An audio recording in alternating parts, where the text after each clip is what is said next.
Good afternoon, good evening, or it is 3 minutes past 7 on a Tuesday evening. Welcome to the podcast, East Meets West. We are looking at rugby today, rugby union.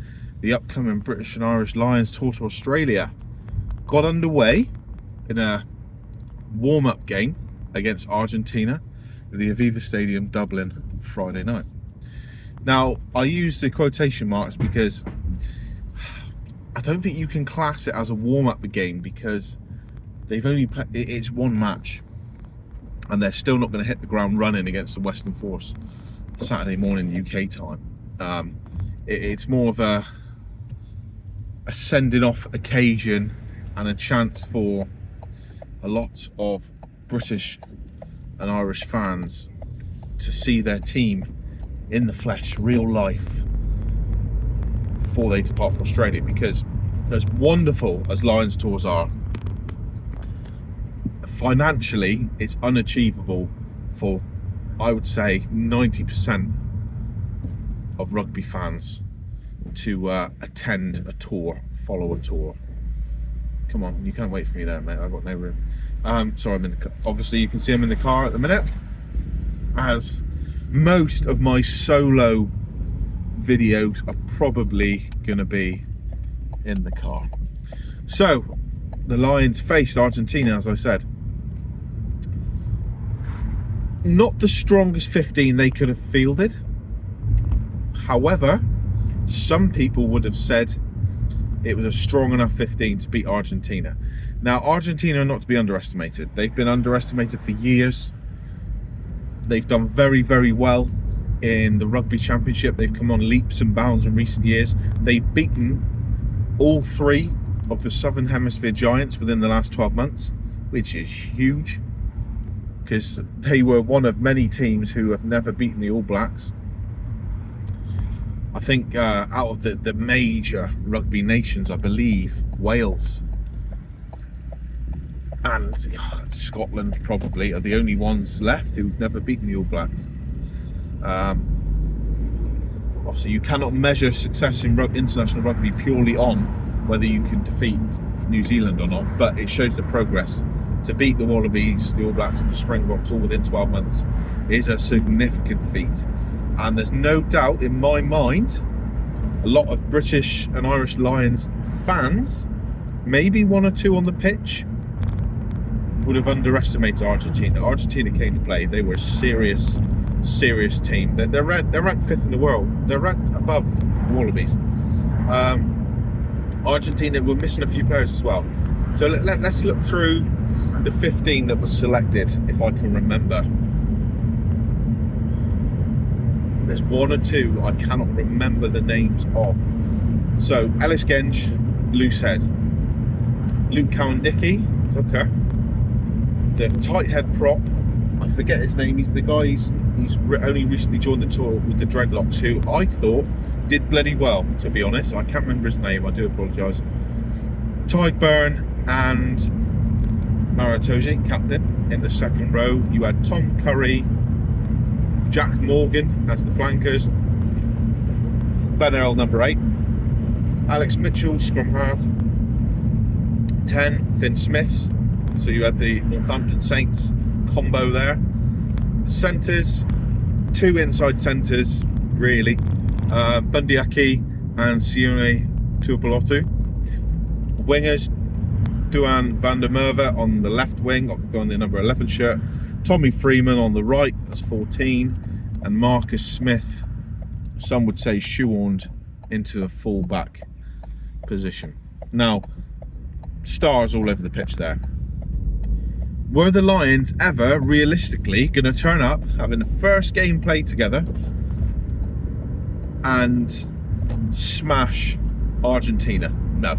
Sorry, it was never going to happen. You've got key combinations all over the pitch. 9 and 10, more than familiar with each other. Genge and Luke Cowan-Dickey in the front row, very familiar. Tom Curry and Ben Earl in the back row, again, know each other. Tommy Freeman and Marcus Smith have played on the same pitch, with Smith at full-back and Freeman on the wing, yes. But you've also got 2 centres there who both play 12, who've never played together.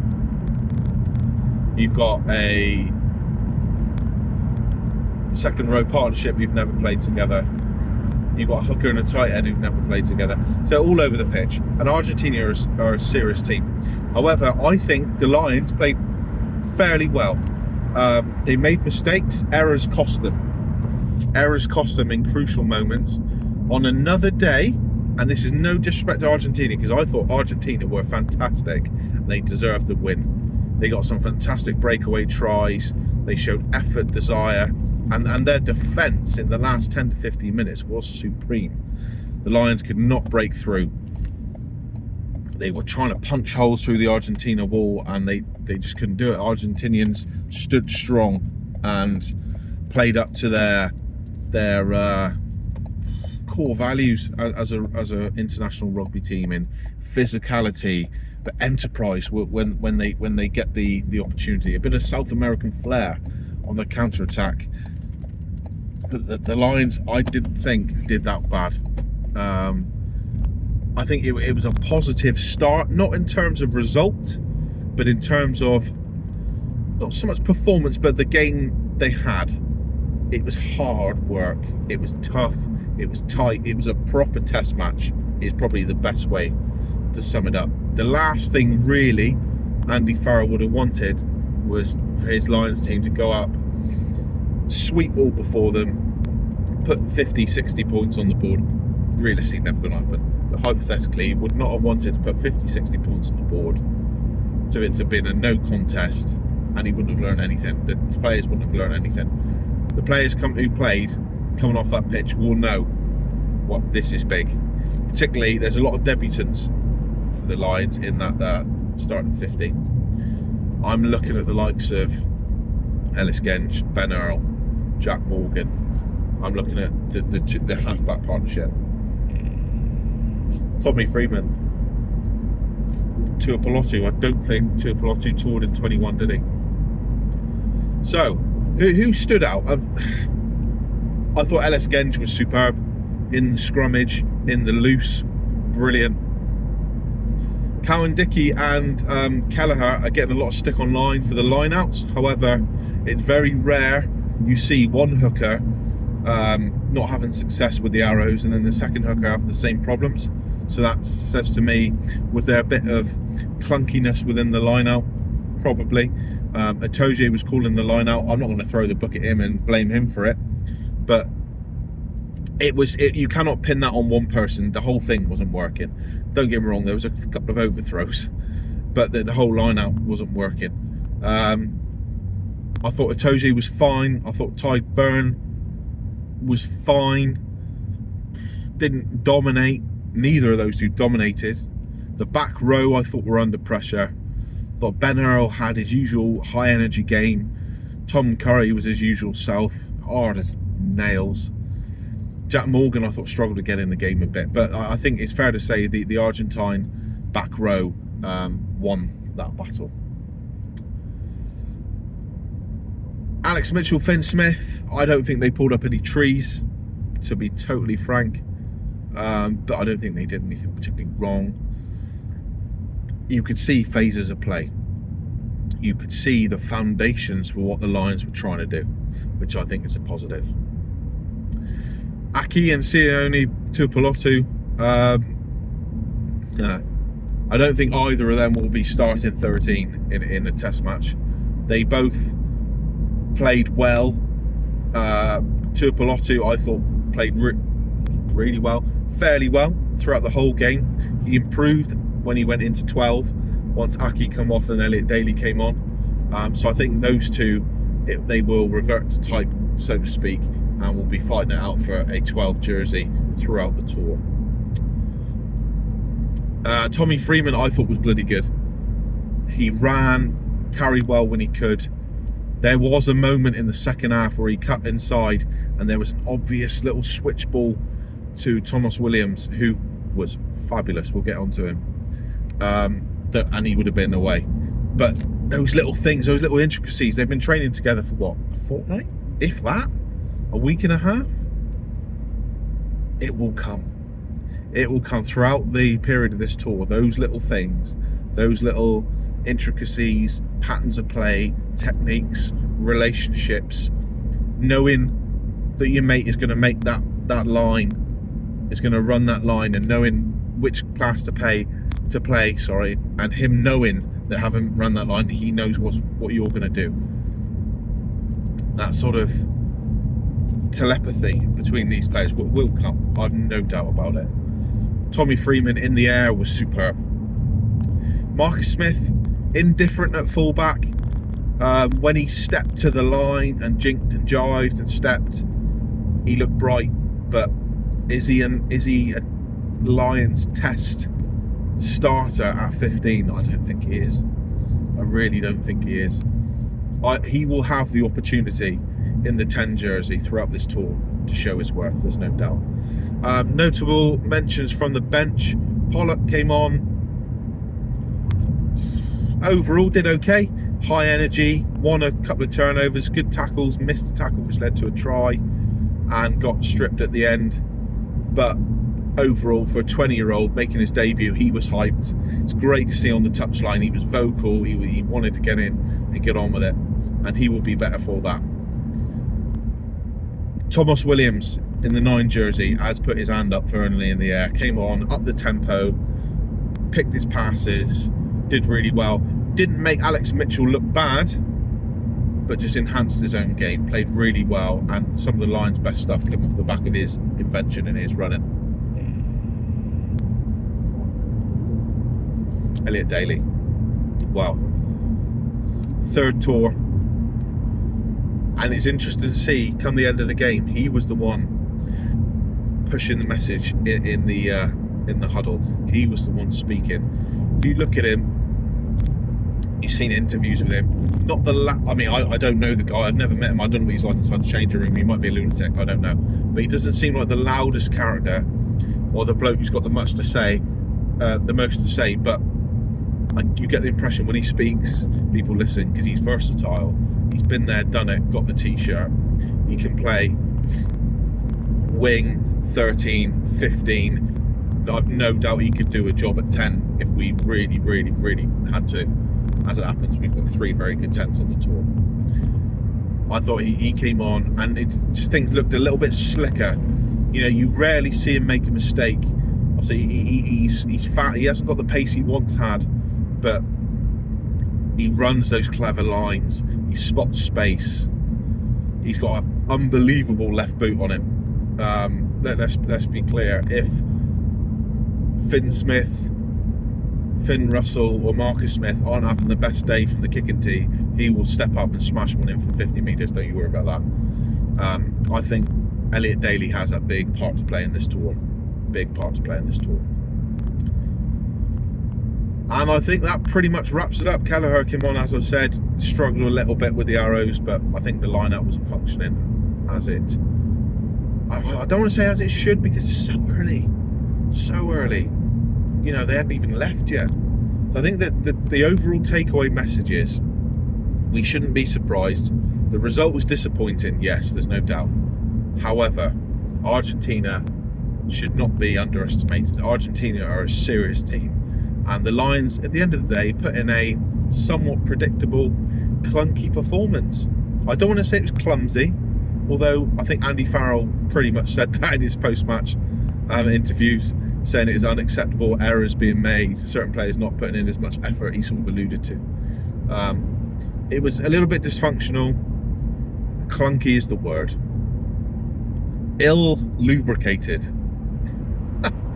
Not a phrase that rolls off the tongue, but it was like it wasn't slick, it wasn't smooth. That will come. There is no doubt in my mind that will come as they go through the tour. They play the Super Rugby teams, the Western Force, Queensland Reds, Brumbies, New South Wales Waratahs. I think they play. Do they play in Australia A? I'll have to check that. They're playing an Anzac team made up of Aussies and New Zealanders. I seriously doubt there'll be many, if any, Wallabies or All Black, current Wallaby or current All Blacks in that team. I think people like James O'Connor, who's been playing, ex-Wallaby, been playing for the Crusaders this season. A little bit unfortunate to miss out. I think people like him will play, you know. People who are not included in the All Black squad. Blackadder, the back rower, for example. Players like that will feature. Serious operators. So as the Lions go through the gears, and they will go through the gears, they will start to pick up speed, pick up momentum, and they will rumble on, and it will be a fantastic tour. Cannot wait for the first game against the Western Force. Joe Schmidt has released Wallaby players back to play for the Western Force, so you're looking at the likes of Donaldson, fly half. They will be very, very, very, very keen to put a dent in the Lions on their first match in Australia of this tour. You know what Aussies are like? They're very confident people, particularly sporting Aussies. Very confident people, not shy when someone gives them a little bit of praise or a bit of a pat on the back, and they will be desperate to welcome the Lions and smash them, both on the scoreboard, tactically, and up front. They will be hoping, the Western Force will be desperate to send the Lions off the pitch and laugh them off the pitch. You know, it's just the best you lot have got, sort of thing. It'll be fascinating to see when the team's announced. Hopefully, it's Saturday morning, so I'm hoping it'll be Friday morning, perhaps even earlier, perhaps Thursday. The team will be announced. There'll be no doubt there'll be more experimentation throughout the tour. I think you'll see, I don't know, who knows, you could see a completely different 15 started, completely different, who knows. Anyway, that is it. Just, I think the key message is no need to panic. This is I don't want to say it's a marathon, it's not a full season, but this is a momentum game. It's all about peaking for those tests. You know, losing a game against one of the Super Rugby teams would hurt more than losing that Argentina game. But at the end of the day, the Lions could lose against Argentina, could lose against the Western Force, and win the Test Series 3-0. And no one gives a shit about those two games. Do you know what I mean? So, trust the process, as the people say. The Lions will build. It is building. They would have learned a lot of lessons about that. No doubt Andy Farrell has been on them, on the training pitch, and I think you will see a completely different team, not just in personnel, but mood, attitude. I think the intensity will only start to rise game by game by game, and will crescendo, hopefully, in those 3 tests. But anyway, that is it from me. Thank you for watching. Please like, comment, subscribe.